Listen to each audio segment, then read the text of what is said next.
அப்படி கொள்கின்ற நேரத்தில் தேவாதி தேவர்கள் எல்லாம் என்ன செய்கின்றார்கள்? தானா வரம் பெற்று தன்னிலே வாழ வேண்டும் என்று பகவானிடத்திலே வந்து வரம் பெற்கின்றார். அப்போது ஈசன் சொல்கின்றார், என்ன தேவாதி தேவர்களே சாகாமல் இருக்க வேண்டுமானால் நீங்கள் திருப்பால் கடலை கடைய வேண்டும். திருப்பால் கடலை கடைய வேண்டும். அப்படி திருப்பால் கடலை கடையக்கூடிய நேரத்தில் அதிலே பிறக்கக்கூடிய தெய்வ பிரசாதத்தை சாப்பிடுகிறீர்களா? சாப்பிட்டு வந்தால் அரை திரை மூப்பு சாக்காடு என்பதை இல்லாமல் சிறப்பாக வாழ்வீர்கள் என்று சொல்லக்கூடிய நேரத்தில் ஏற்று தேவர்களும் அசுரர்களும் அந்த திருப்பால் கடலை எப்படி கிடைக்கின்றார்கள்? திருப்பால்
வாசுகி என்று சொல்லக்கூடிய பாம்பை கயிறாக பாவித்து தேவர்களே ஒரு புறமாக மற்றொரு புறமாக நின்று இழுத்து அமிர்தம் கிடைக்கின்றார்கள்.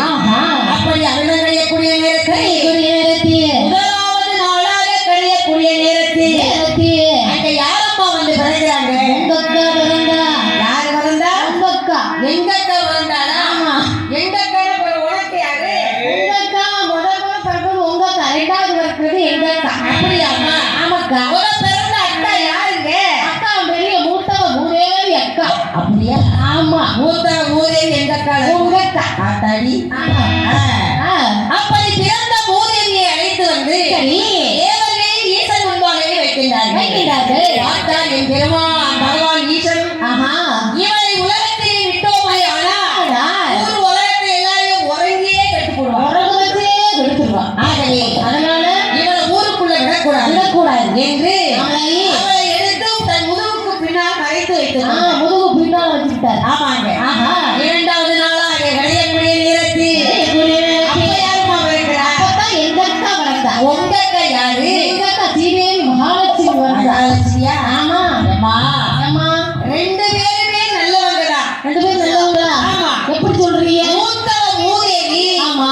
வந்துட்டு போகக்கூடிய நேரத்துல அழகு. ஆமா. சரி.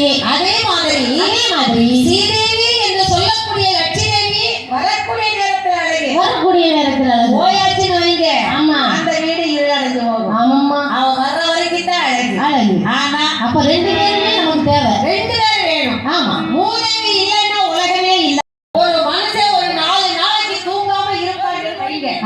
அந்த முகத்தை பார்த்தா எப்படி இருக்கும்? ரொம்ப